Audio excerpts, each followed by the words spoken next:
universel, je ne sais pas, de la culture. Donc on n'en veut pas, et merci à vous tous de vous mobiliser auprès des différentes associations, que ce soit le CRAC, l'Alliance Anti-Corrida, la FLAC, enfin toutes les associations spécialisées pour la lutte anti-corrida, ou bien les organisations plus générales comme la Fondation Brigitte Bardot. On tient à votre disposition des pétitions. Il faut signer et soutenir les propositions de loi. Vous avez vu tout à l'heure Muriel Marlon-Militello, qui est une formidable porte-parole. Geneviève Gaillard n'a pas pu être là, mais bien évidemment, elle a fait part aussi de son soutien à ce mouvement. Donc de droite comme de gauche, les élus sont prêts à lutter contre cette barbarie. À nous de leur montrer qu'on peut également, tous ensemble, lutter contre cette barbarie. Merci à vous. Pour finir,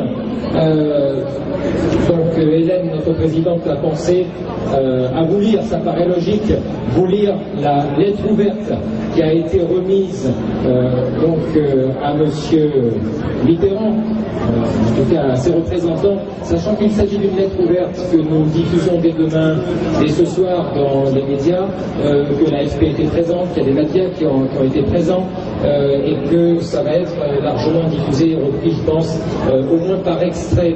Donc cette lettre ouverte, je vous la lis pour clore un peu cette réunion.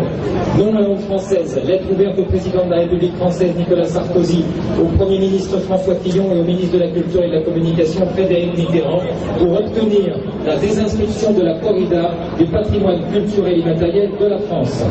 Le Krakow, comité radicalement anti-corrida pour la protection de l'enfance, a réuni un collectif de 160 associations européennes pour vous demander la désinscription de la corrida du patrimoine culturel et immatériel de la France. Vendredi 22 avril 2011, l'ancien matador André Viard a annoncé la consécration prétendument culturelle de la torture de bovins en France, alors qu'elle est délictueuse sur les 9/10 du territoire. Des réactions d'incrédulité et d'indignation nous parviennent du monde entier. Contre l'histoire des civilisations, les cultures hispaniques qui, contrairement à la France, pourraient légitimement revendiquer l'héritage de ces spectacles cruels, cherchent justement à s'en détacher. Pour répondre à l'appel de leurs citoyens, la Catalogne espagnole, l'Équateur et le Mexique se dotent de mesures propres à faire progresser la civilisation. Nous n'acceptons pas que le ministère de la Culture ignore ou feigne d'ignorer que 75% de nos compatriotes se prononcent en faveur de l'abolition de la corrida. Coup de pouce pour une corrida agonie. L'association de promotion de la corrida, ONCT, a entrepris cette inscription pour, ouvrir les guillemets, donner en France le coup d'envoi d'une campagne qui devrait aboutir à plus ou moins long terme à préserver la culture taurine de toutes les attaques dont elle est l'objet au nom de supposés droits des animaux. Fermez les guillemets. Alors, selon l'un des porte-paroles du ministère de la Culture, il s'agirait, ouvrez les guillemets, d'un recensement ethnique d'une pratique factuelle qui n'apporte aucune appellation morale particulière ni aide à cette pratique. Fermez les guillemets. Absolument. En reconnaissant la corrida, le ministère de la Culture protège incontestablement le spectacle des sévices graves et cruels infligés aux animaux. Le rapport des aficionados, le rapport de la commission administrative du ministère de la Culture est consternant. Premièrement, les souffrances atroces ressenties par les animaux sont niées ou minimisées, à l'image de la propagande des aficionados. Nous rappelons donc que chaque taureau reçoit d'emblée 3 coups de pique s'enfonçant en moyenne jusqu'à 22 cm sur la zone dorsale, l'une des plus innervées de son corps. À la fin, les 80 cm d'épée plongés dans le thorax ne sont pas mortels. Pour détruire, entre guillemets, l'animal, c'est eux qui le disent, détruire, il est nécessaire d'utiliser un poignard dénommé puntilla. Des coups de puntilla répétés, parfois jusqu'à 30, laissent la moelle épinière plus que le cervelet. Le taureau, le plus souvent paralysé, reste sensible et souffre ainsi pendant son prétendu tour d'honneur. Je pense que Jérôme Lescure pourrait vous en parler en connaissance de cause. Il a filmé 36 taureaux, plus du tiers. On leur coupait les oreilles, la queue, on les faisait sortir, ils étaient encore vivants. Voilà le respect des taureaux par la tauromachie.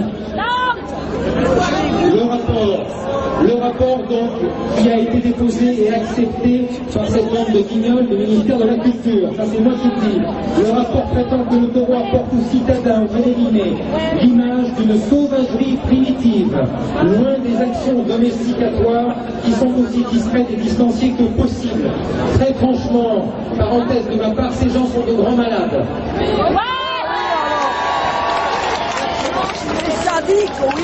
Cette allégation sur la sauvagerie est un honteux mensonge. Aucun animal n'est aussi trafiqué que le taureau destiné à la corrida. Troisièmement, le rapport prétend que la corrida, peu après l'introduction par Napoléon III en 1853, a fait l'objet d'un engouement rapide. Entre guillemets, l'incompétence des auteurs du rapport en matière d'histoire et de littérature du XIXe siècle est surprenante. Les entrepreneurs espagnols ont fait faillite. Au revoir aux animaux en péril, ils doivent partir. Merci à vous d'être venus de Belgique spécialement. Bravo à vous une fois de plus. Vive la Belgique! À la France!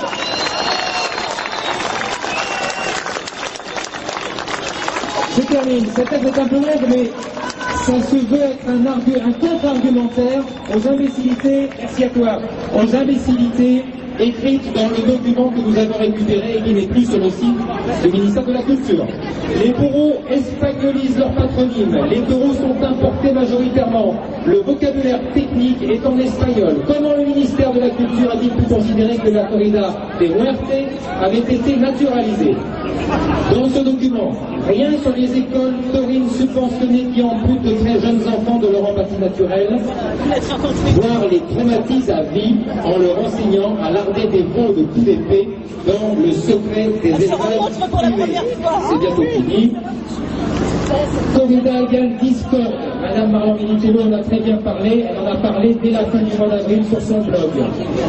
Madame Marion Militello le met en évidence, ouvrez les guillemets, cette inscription est nulle et non avenue, car elle est en totale contradiction avec la Convention du 27 octobre 2003 pour la sauvegarde du patrimoine culturel et matériel, dont elle se revendique.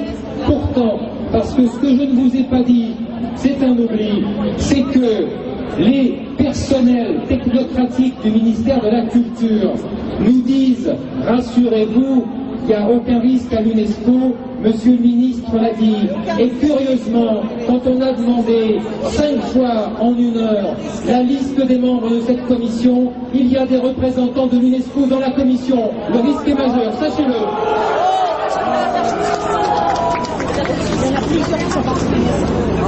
Donc, Madame Militello disait, en effet, dans son considérant final est souligné le rôle inestimable du patrimoine culturel et matériel comme facteur de rapprochement, d'échange et de compréhension entre les êtres humains. On en est très loin. Enfin, la corrida empêche la France d'entrer dans l'ère de l'humanisme au sens large, prôné par nos écrivains et penseurs Victor Hugo, Émile Zola, Marguerite Yourcenar, Victor Schœlcher ou encore Claude Lévi-Strauss. Citation de Claude Lévi-Strauss. Depuis une quinzaine d'années, l'ethnologue prend davantage conscience que les problèmes posés par les préjugés raciaux reflètent à l'échelle humaine un problème beaucoup plus vaste et dont la solution est encore plus urgente, celui des rapports entre l'homme et les autres espèces vivantes. Et il ne servirait à rien de prétendre le résoudre sur le premier plan si on ne s'attaquait pas aussi à lui sur l'autre, tant il est vrai que le respect que nous souhaitons obtenir de l'homme envers ses pareils n'est qu'un cas particulier du respect qu'il devrait ressentir pour toutes les formes de la vie. Claude Lévi-Strauss. Et pour finir, l'intervention malheureuse du ministère de la Culture est à contre-courant de l'histoire des civilisations et de l'opinion française. Il n'est pas du ressort de cette institution de protéger le spectacle des sévices graves et cruels infligés aux animaux, ni de les nier. La corrida est un produit importé auquel se sont immédiatement opposés nos plus grands écrivains. Ce n'est pas une culture française, c'est une torture inacceptable d'animaux trafiqués dont le spectacle traumatise les enfants et suscite un mouvement d'indignation légitime de la part des Français. C'est pourquoi nous vous prions de bien vouloir retirer la corrida de l'inventaire du patrimoine culturel et matériel de la France. Espérons qu'un débat parlementaire civilisé rendra sa dignité à la France en interdisant définitivement la corrida des Muertes. C'est un texte qui a été fait par notre vice-présidente Michel Breu, qui habite aux Pays-Bas, qui malheureusement n'a pas pu venir aujourd'hui, et ça a été validé, ce texte, par l'ensemble des membres du collectif. Merci à tous les membres du collectif. Merci à nous tous. Merci pour cette réussite. On a dépassé les lignes. Bravo.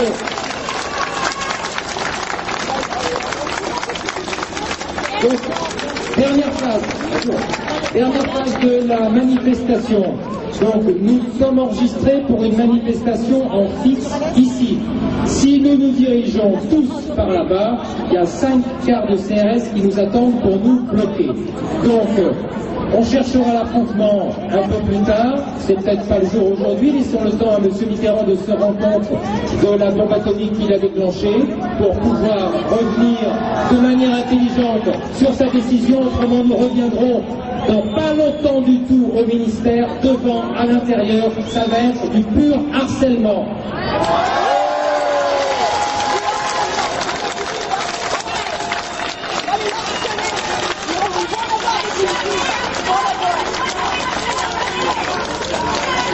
Donc, ce que nous vous proposons, comme l'avait proposé, on l'a dit tout à l'heure, Christophe Marie de la Fondation Bardot, c'est que, d'une part, l'ensemble des responsables d'associations ou représentants, a priori un par association, puissent rester, et que nous puissions aller, quelques dizaines de personnes, bon, si les 160 associations sont représentées, on sera 160, pour aller du côté du jardin du Palais Royal, ça veut dire prendre par là, aller à gauche, sur la place du Palais Royal, quand on a le Conseil d'État, on va encore à gauche, et aller du côté des colonnes Buren pour faire quelques visuels, quelques photos pour clore cette journée. Donc, encore un immense merci à vous tous, on reste en contact, et surtout, on ne lâche rien sur le ministère. Une autre bonne nouvelle qui date d'il y a une demi-heure, donc une fonctionnaire du ministère de la Culture va nous envoyer lundi matin par fax la copie de l'annuaire à jour de tous les fonctionnaires du ministère. Ils vont comprendre.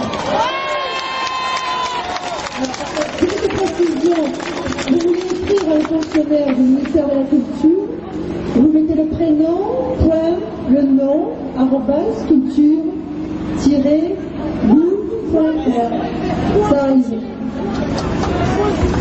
Allez sur le site www.patrimoine-corrida.fr, vous avez déjà pas mal d'informations, on va tout remettre à jour et on va mettre en avant bien sûr maintenant le harcèlement à tous les niveaux, fax, téléphone, mail, courrier postaux, et ensuite on ira sur place. Il ne faut rien lâcher parce que ici c'est une première victoire d'avoir dépassé le cap des 1000, et donc maintenant il faut continuer à mettre cette pression sur... Au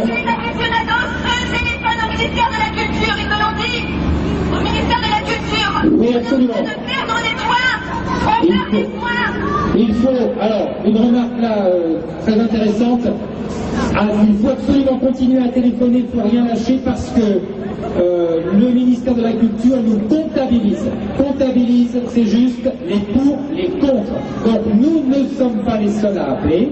Il faut continuer à saturer les standards et continuer à appeler pour être comptabilisé. C'est très très important. Merci à vous.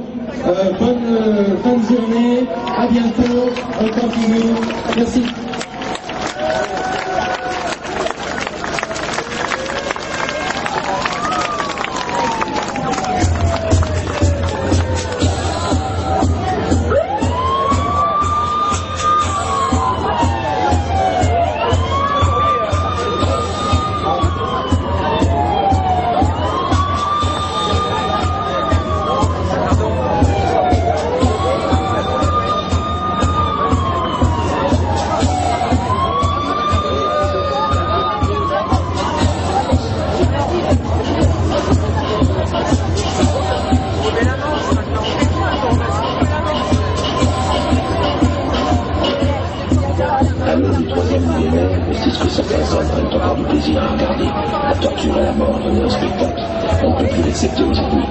Ensemble, nous faire en sorte que ça s'arrête.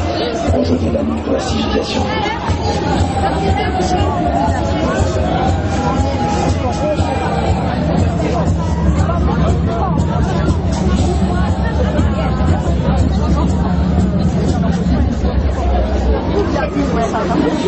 Vous étiez à la marche tout à l'heure.